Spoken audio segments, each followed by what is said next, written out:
Hello friends, എല്ലാവർക്കും നമസ്കാരം. കഴിഞ്ഞ ക്ലാസ്സിൽ നമ്മൾ ചാപ്റ്റർ 3 ആയിരുന്നു ഡിസ്കസ് ചെയ്തിട്ട് 5ാം ക്ലാസ്സിൽ. അപ്പം ഇപ്രാവശ്യം നമ്മൾ ചാപ്റ്റർ 4 ആണ് ഡിസ്കസ് ചെയ്യുന്നത്. 5ാം ക്ലാസ്സിന്റെ ന്യൂ SCERT ജീവനുള്ള വിത്തുകൾ. സമയം കളയാതെ നമുക്ക് തുടങ്ങാം. ജീവനുള്ള വിത്തുകൾ നോക്കി. വിത്ത് മുളയ്ക്കാൻ ആവശ്യമായ ഘടകങ്ങൾ എന്തൊക്കെയാണ്? ജലം, വായു, അനുയോജ്യമായ താപനില, ഇതൊക്കെയാണ് വിത്ത് മുളയ്ക്കാൻ ആവശ്യമായ ഘടകങ്ങൾ. ഇനി വിത്ത് മുളയ്ക്കാൻ ആവശ്യമില്ലാത്ത മണ്ണ്, സൂര്യപ്രകാശം ആവശ്യമില്ല. എന്തൊക്കെ മതി? ജലം, വായു, അനുയോജ്യമായ താപനില ഉണ്ടെങ്കിൽ വിത്ത് മുളയ്ക്കും, ഇല്ലേ? ഇനി വ്യത്യസ്ത വിത്തുകൾ മുളയ്ക്കാൻ എടുക്കുന്ന സമയവും അനുയോജ്യമായ താപനിലയും വ്യത്യാസമാണ്. വ്യത്യസ്ത വിത്തുകൾ മുളയ്ക്കാൻ എടുക്കുന്ന സമയവും അനുയോജ്യമായ താപനിലയും എന്താണ്? വ്യത്യാസമാണ്. അനുകൂല സാഹചര്യത്തിൽ വിത്തിനകത്തുള്ള ഭ്രൂണം തൈച്ചെടിയായി വളരുന്ന പ്രവർത്തനമാണ് എന്തെന്നറിയപ്പെടുന്നത്? വിത്തുമുളയ്ക്കൽ ബീജാങ്കുരണം. വിത്തുമുളയ്ക്കൽ ബീജാങ്കുരണം. ഓക്കെ. അനുകൂലമായ സാഹചര്യത്തിൽ വിത്തിനകത്തുള്ള ഭ്രൂണം തൈച്ചെടിയായി വളരുന്ന പ്രവർത്തനമാണ് വിത്തുമുളയ്ക്കൽ ബീജാങ്കുരണം. ഇനി വിത്ത് മുളയ്ക്കുമ്പോൾ ആദ്യം പുറത്തു വരുന്നത് എന്താണ്? വിത്ത് മുളയ്ക്കുമ്പോൾ ആദ്യം പുറത്തു വരുന്നത് ബീജമൂലമാണ്. എന്താണ്? വിത്ത് മുളയ്ക്കുമ്പോൾ ആദ്യം പുറത്തു വരുന്നത് ബീജമൂലമാണ്. ബീജമൂലം മണ്ണിലേക്ക് വളർന്ന് വേരുണ്ടാകുന്നു. ഇനി ഭ്രൂണത്തിൽ നിന്ന് മുകളിലേക്ക് വളരുന്ന ഭാഗമാണ് എന്ത്? ബീജശീർഷം. ഭ്രൂണത്തിൽ നിന്ന് മുകളിലേക്ക് വളരുന്ന ഭാഗം ഏതാണ്? ബീജശീർഷം. അതെന്താണ്? അത് വളർന്ന തണ്ടും ഇലയുമായി മാറുന്നു. ഈ ബീജശീർഷമാണ് വളർന്ന് പിന്നെ തണ്ടും ഇലയുമായി മാറുന്നത്. ഇനി പൂർണ്ണ തോതിൽ പ്രകാശ സംശ്ലേഷണം നടക്കുന്നതുവരെ മുളച്ചു വരുന്ന സസ്യം ആഹാരമായി ഉപയോഗിക്കുന്നത് എന്താണ്? പൂർണ്ണ തോതിൽ പ്രകാശ സംശ്ലേഷണം നടക്കുന്നതുവരെ മുളച്ചു വരുന്ന സസ്യം ആഹാരമായി ഉപയോഗിക്കുന്നത് ബീജപാത്രത്തിലോ ബീജ അന്നത്തിലോ കരുതി വെച്ച ആഹാരമാണ്. ബീജപാത്രത്തിലോ ബീജ അന്നത്തിലോ കരുതി വെച്ച ആഹാരമാണ്. ഓക്കെ. വിത്ത് മുളച്ച് ഇല ഉണ്ടാകുന്നത് വരെ ചെടികൾക്കുള്ള ആഹാരം ലഭിക്കുന്നത് അതിന്റെ ബീജപത്രത്തിൽ നിന്നാണ്. വിത്ത് മുളച്ച ഇല ഉണ്ടാകുന്നത് വരെ ചെടികൾക്കുള്ള ആഹാരം ലഭിക്കുന്നത് എവിടുന്നാണ്? അതിന്റെ ബീജപത്രത്തിൽ നിന്നാണ്. പയർ വിത്തിൽ എത്ര ബീജപത്രം ഉണ്ട്? 2. പയർ വിത്തിൽ 2. എന്നാൽ ചോളത്തിലാണെങ്കിലോ 1. ചോളത്തില് 1. ബീജപത്രത്തോട് ചേർന്ന് കാണുന്ന ഭാഗമാണ് ബീജാനം. ബീജപത്രത്തോട് ചേർന്ന് കാണുന്ന ഭാഗം ഏതാണ്? ബീജാനം. ഒരു ബീജപത്രം മാത്രമുള്ള സസ്യങ്ങളിൽ വിത്തുമുളച്ച ഇല ഉണ്ടാകുന്നത് വരെ ചെടികൾക്കുള്ള ആഹാരം ലഭിക്കുന്നത് ബീജാനത്തിൽ നിന്നാണ്.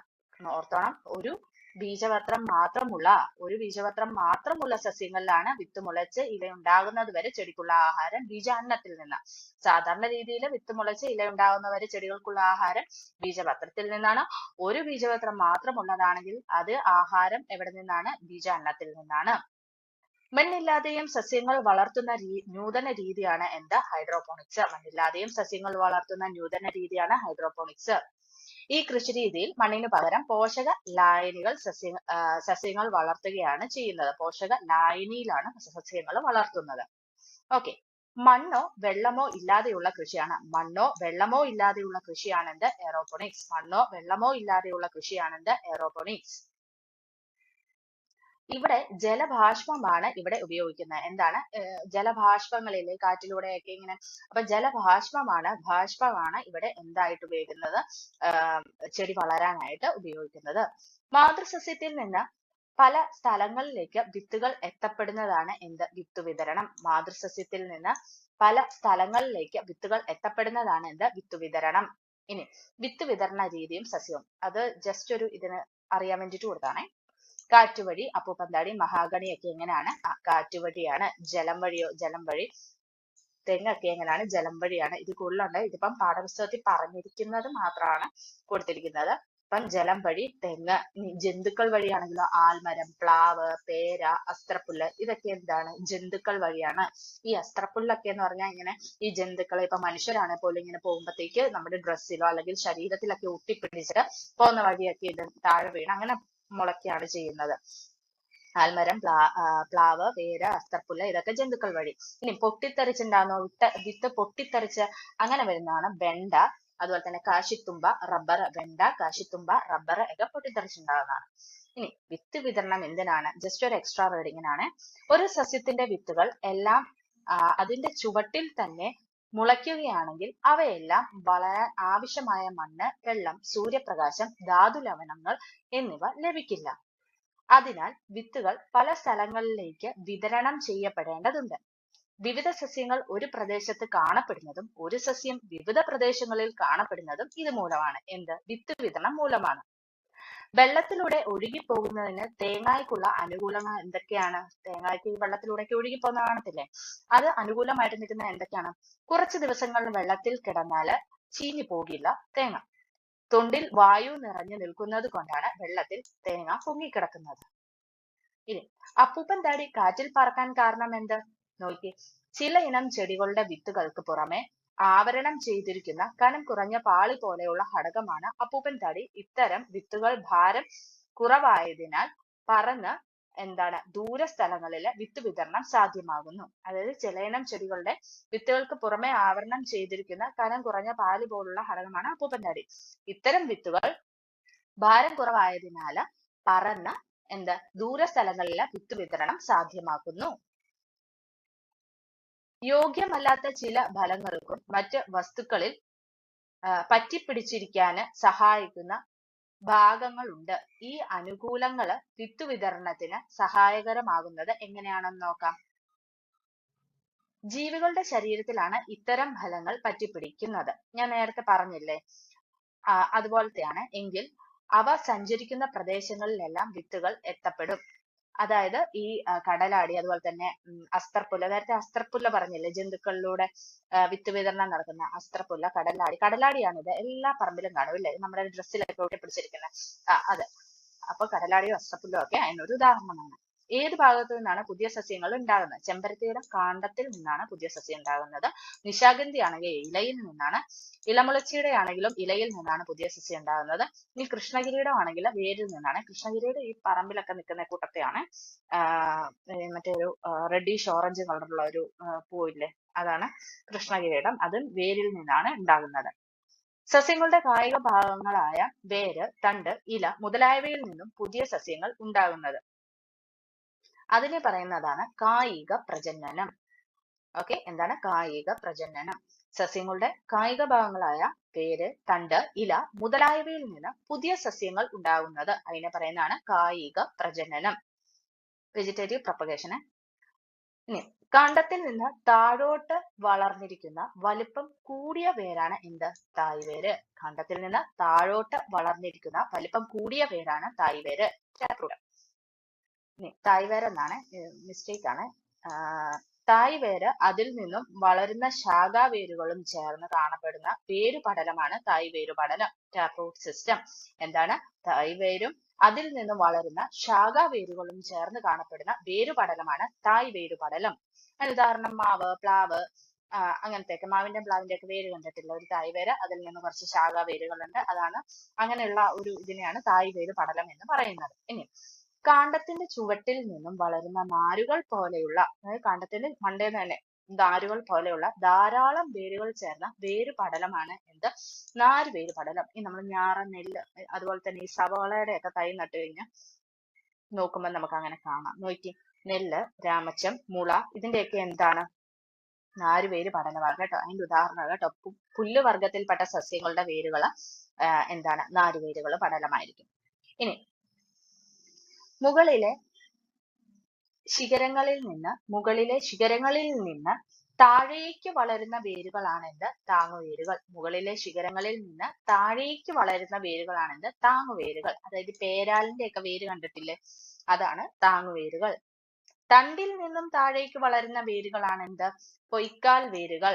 ഉദാഹരണം ആറ്റുകൈതയൊക്കെ അതിന് ഉദാഹരണമാണ്. അതിന്റെ പിക്ചർ ഞാൻ എടുത്തില്ല, നോക്കിയാൽ മതി, ജസ്റ്റ് ഗൂഗിൾ ചെയ്ത് നോക്കിയാൽ മതി. ആറ്റുകൈതയുടെ പേര് നമുക്ക് കാണാം. അത് തണ്ടിൽ നിന്നും താഴേക്ക് വളരുന്ന വേരുകളാണ് പൊയ്ക്കാൽ വേരുകൾ. അപ്പൊ പൊയ്ക്കാൽ വേരുകൾക്ക് ഒരു ഉദാഹരണമാണ് ആറ്റുകൈത.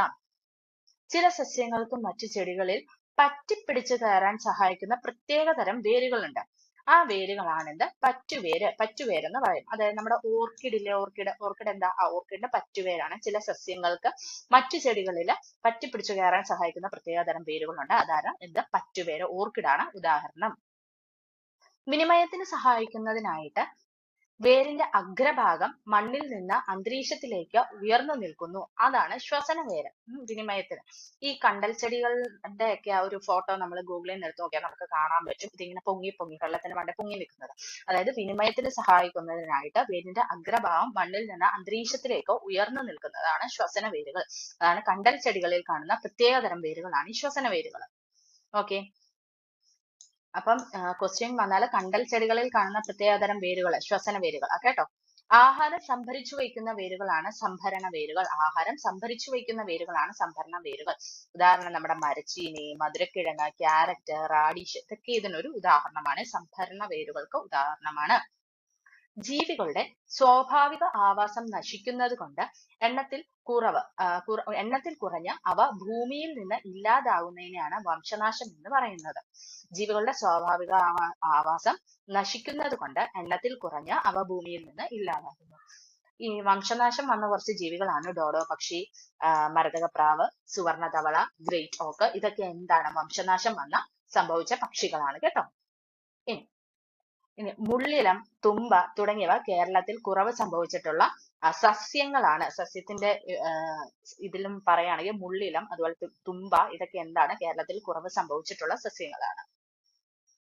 ഇലയിലേക്ക് ജലം എത്തിക്കുകയും ഇലയിൽ നിന്നും ആഹാരം കൊണ്ടുപോവുകയും ചെയ്യുന്ന ഇലയിലെ ഭാഗമാണ് സിര എന്ന് പറയുന്നത്. ജലം എത്തിക്കുകയും അതുപോലെ തന്നെ ഇലയിൽ നിന്ന് ആഹാരം കൊണ്ടുപോവുകയും ചെയ്യുന്ന ഇലയിലെ ഭാഗമാണ് സിര. ഇലയുടെ മധ്യഭാഗത്ത് ഇലഞ്ഞെട്ടിൽ നിന്ന് അഗ്രഭാഗം വരെ നീണ്ടുപോകുന്ന പ്രധാന സിരയിൽ നിന്നും പുറപ്പെടുന്ന അനേകം ചെറിയ ശാഖകൾ പരസ്പരം ബന്ധപ്പെട്ട വലക്കണ്ണികൾ പോലെ കിടക്കുന്നതാണ് ജാലിക സിരാ വിന്യാസം. അതിനൊരു എക്സാമ്പിൾ ആണ് പ്ലാവ്, മാവ് ഒക്കെ നോക്കിയേ. അതായത് ഒരു പ്രധാന സിരകളിൽ ഇലയുടെ ഞെട്ടിൽ നിന്ന് അതിൽ നിന്നും ശാഖകൾ പോലെ പല പല സിരകൾ പോകുന്നുണ്ടായിരിക്കും അഗ്രം വരെ. ഇങ്ങനെ ഉണ്ടോ? പക്ഷെ ഇത് കൂട്ടിമുട്ടിയാ പോകുന്നത് അല്ലെ ഈ പ്രധാന സിരയിൽ നിന്നും. അതിനാണ് ജാലിക സിരാ വിന്യാസം എന്ന് പറയുന്നത്. മാവും പ്ലാവും ഒക്കെ ഇതിന് ഉദാഹരണമാണ്. ഇനി ഇലയിലെ സിരകളെല്ലാം പരസ്പരം കൂട്ടിമുട്ടാതെ ഇലയുടെ ഞെട്ടിൽ നിന്നും തുടങ്ങി സമാന്തരമായി അഗ്രഭാഗത്തെ എത്തി യോജിക്കുന്നു. കണ്ടോ? ഇത് മുളയുടെയാണ്. മുളയൊക്കെ അതിന് ഉദാഹരണം. ഞെട്ടിൽ നിന്നും തുടങ്ങി കൂട്ടിമുട്ടുന്നില്ല, സമാന്തരമായിട്ട് അതിന് അഗ്രഭാഗത്ത് വന്ന് മുട്ടുന്നു. അപ്പം അതിനെയാണ് സമാന്തര വിന്യാസം എന്ന് പറയുന്നത്. സമാന്തര വിന്യാസം. ഇനി ഒരു ബീജപത്രം മാത്രമുള്ള സസ്യങ്ങളാണ് ഏകബീജപത്ര സസ്യങ്ങൾ. അതിന് ഒരു ഉദാഹരണമാണ് നെല്ല്, മുള, തെങ്ങ് ഒക്കെ അതിന് ഉദാഹരണമാണ്. ഓക്കെ. രണ്ട് ബീജപത്രം മാത്രമുള്ള സസ്യങ്ങളാണ് ദ്വിബീജപത്ര സസ്യങ്ങൾ. മറ്റേ ദ്വിയാണ്. മലയാളം നമ്മൾ ഇങ്ങോട്ടാക്കുമ്പോഴത്തേക്ക് ചെറിയ അക്ഷരത്തെറ്റൊക്കെ വരും, അതിന്റെയാണ്. രണ്ട് ബീജപത്രം മാത്രമുള്ള സസ്യങ്ങളാണ് ദ്വിബീജപത്ര സസ്യങ്ങൾ. ബീജപത്ര സസ്യങ്ങൾ അത് മാവ്, പ്ലാവ്, പുളിയൊക്കെ അതിന് ഉദാഹരണമാണ്. അപ്പം ഈ ചാപ്റ്ററിൽ നിന്ന് ഇത്രയൊക്കെ ഉള്ളൂ. അപ്പം എല്ലാവർക്കും മനസ്സിലായെന്ന് വിശ്വസിക്കുന്നു. അടുത്തൊരു വീഡിയോ ആയിട്ട് നമുക്ക് അടുത്ത ക്ലാസ്സിൽ കാണാം. Okay, bye, Tata.